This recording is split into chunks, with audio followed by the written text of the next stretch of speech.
बोलते हैं सब यहाँ। গভীর রাত শহর জুড়ে এক অদ্ভুত নিস্তব্ধতা।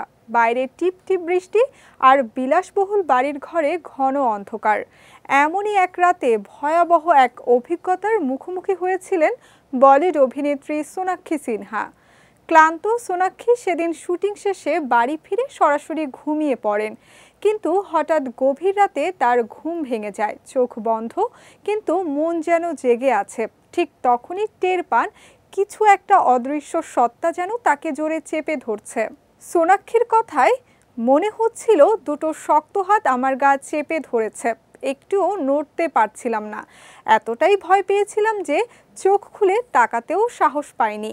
নিথর হয়ে পড়েছিলাম। আস্তে আস্তে জানালার ফাঁক দিয়ে ভোরের আলো ঢুকতেই সেই চাপ কমে আসে, কিন্তু আতঙ্কটা থেকে যায়। সোনাক্ষী বলেন, আমি তখন বুঝতেই পারছিলাম না এটা স্বপ্ন নাকি বাস্তব, কিন্তু একটা ব্যাপার নিশ্চিত, ঘরে আমি একা ছিলাম না।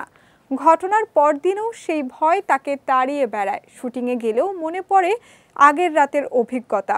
রাতে ফেরার পর নিজের ঘরের দরজা খুলে সোজা বলে ওঠেন, কাল রাতে যেটা এসেছিলে প্লিজ আর এসো না। যদি কিছু বলার থাকে স্বপ্নে এসো, সামনে এসে আর ভয় দেখিও না। এরপর কিছুদিনের মধ্যেই বাড়ি ছেড়ে দেন সোনাক্ষী।